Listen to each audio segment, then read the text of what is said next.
Hello students, welcome to PhD jobs and admission. इस वीडियो में हम कुछ इंपॉर्टेंट एमसीक्यूज डिस्कस करेंगे on thesis writing in research methodology for AMU and Jamia PhD entrance exam. Students, जैसे कि आपको पता है, आपका जो पेपर है 2 सेक्शंस में डिवाइडेड है। तो सेक्शन ए जो होता है आपका, वो रिसर्च मेथोडोलॉजी पर बेस्ड होता है। आपकी प्रिपरेशन के लिए हमारे चैनल ने रिसर्च मेथोडोलॉजी का कंप्लीट कोर्स लॉन्च किया है, जिसके थ्रू आप इस एग्जाम को क्लियर कर सकते हो। आपको हम full syllabus video lectures provide करेंगे इस कोर्स के through, full syllabus notes and 10 full syllabus test series only for ₹499. For more details, please contact us on this WhatsApp number. Let's begin with the video. First question, the format of thesis writing is same as. Students, thesis writing का format आपको जो given option में जो option given है, इससे किससे thesis writing का format match करता है आपको बताना है. First option is preparation of research paper and article. research paper and article का format thesis writing format से different होता है. Second option is writing of seminar presentation. Writing of seminar presentation इसका भी फॉर्मेट थीसिस राइटिंग फॉर्मेट से different होता है, इसलिए that's why option B is incorrect option. Option C, the research dissertation. Students, research dissertation का format thesis writing format से same होता है, मैच करता है. That's why the correct option is option C. And option D is presenting a workshop. इसका भी format thesis writing format से different होता है. That's why the correct option is option C, research dissertation. Next question, the advantage of research report writing in a scientific manner is. Students, research report writing का scientific manner में होता है.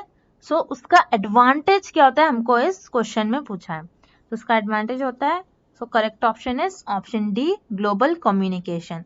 Scientific manner में हमारा research report writing होता है, जिसके through हम इजीली ग्लोबली किसी से भी कम्युनिकेट कर सकते हैं और कम्युनिकेशन इसके थ्रू इजी हो जाता है. That's why the correct option is option B, global communication. Next question,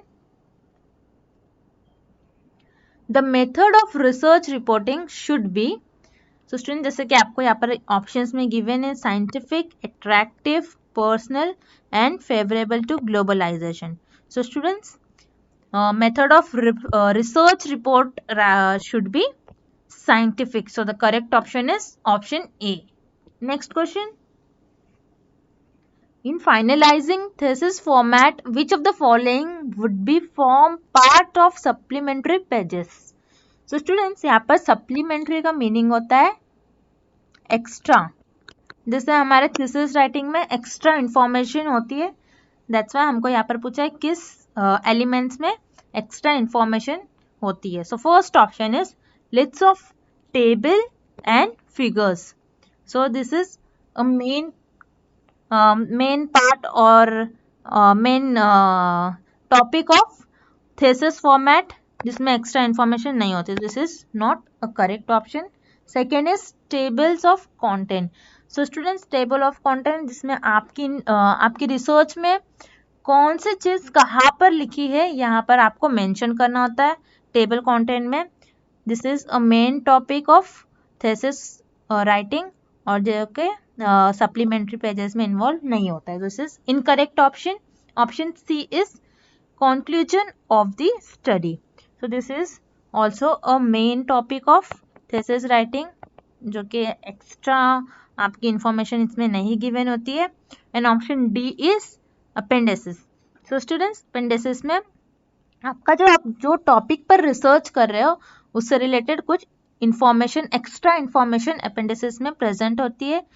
इसके थ्रू जो भी दूसरा रिसर्चर कभी भी उस टॉपिक पर रिसर्च करेगा फर्दर, उसके लिए वो अपेंडिसेस में जो भी इंफॉर्मेशन होंगी वो इजी हो जाएगा आगे रिसर्च करने के लिए. That's why the correct option is option D, appendices. Next question,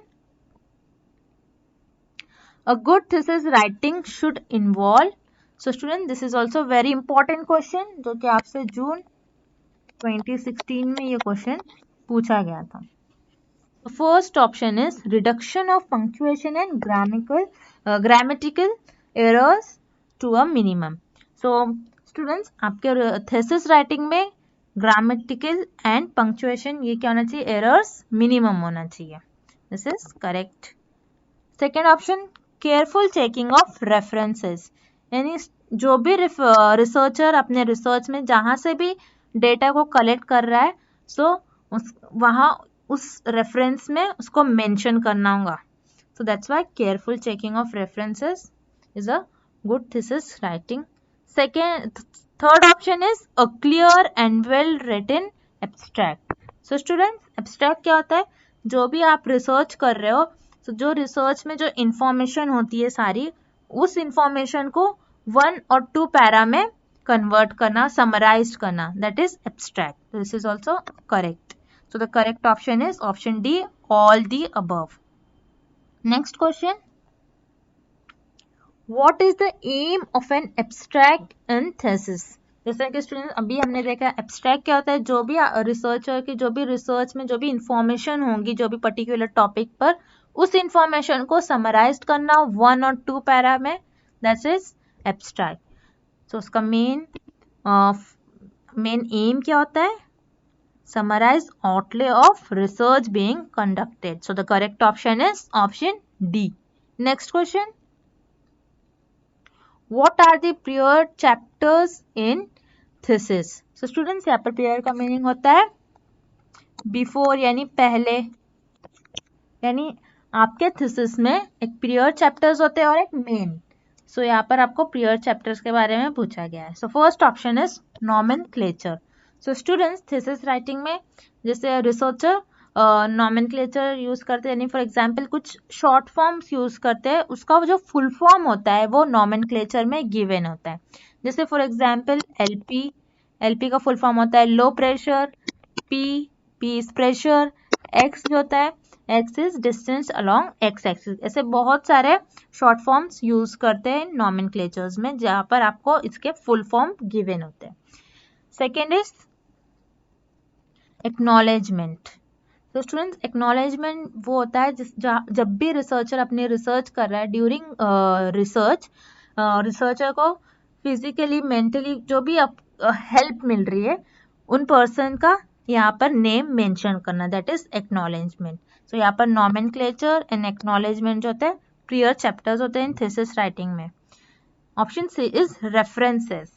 so students, references main chapter होता है आपका थीसिस राइटिंग में, जहाँ से भी आप इंफॉर्मेशन कलेक्ट कर रहे हो, सो वहाँ पर प्रॉपर मेंशन करना. जैसे फॉर एग्जांपल आप कुछ वेबसाइट से इंफॉर्मेशन कलेक्ट कर रहे हो, सो उस वेबसाइट को प्रॉपर मेंशन करना, that is references.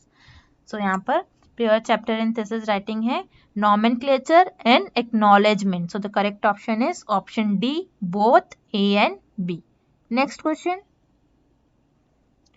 in order to prepare a researcher report, the quality desired in a reporter is, first option is skill oriented capability. So this is true. Researcher को क्या होना चाहिए, skill capability होना चाहिए. Second is scientific attitude. This is also correct.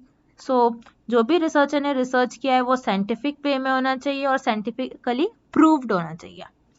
Third option is mental balance. Researcher mentally sound होना चाहिए.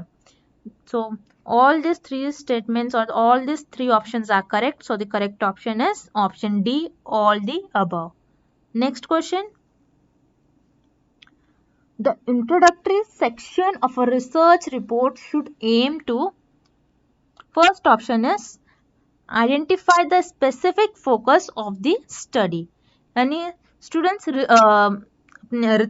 Thesis writing में introduction क्या होता है, यानी जो भी आप वर्क को इंट्रोड्यूस करोगे एंड थोड़ा इंटरेस्टिंग वे में होना चाहिए और ताकि लोगों का इंटरेस्ट कैप्चर हो सके. सो फर्स्ट ऑप्शन आपको दिया है identify the specific focus of the study, यानी आपकी जो भी आपका टॉपिक है वो इंट्रोडक्टरी सेक्शन में आपको उस पर फोकस करना चाहिए. Second is provide a rational for the dissertation और आर्टिकल। सो स्टूडेंट यहाँ पर रैशनल का मीनिंग होता है रीजन, यानी आप जो भी रिसर्च कर रहे हो उसके पीछे कुछ ना कुछ रीजन होना चाहिए। जैसे फॉर एग्जांपल आप कुछ रिएक्शन पर टेस्ट कर रहे हो, उसका कलर, कंपाउंड्स के कलर्स पर टेस्ट कर रहे हो, सो उसका कुछ रीजन आपको मेंशन करना होगा। And option C is grab the readers attention, यानी आपने जो भी रिसर्च किया, जो भी रीडर्स उसको आपकी इंफॉर्मेशन को रीड कर रहे हैं, उनका अटेंशन आपको ग्रैब करना चाहिए।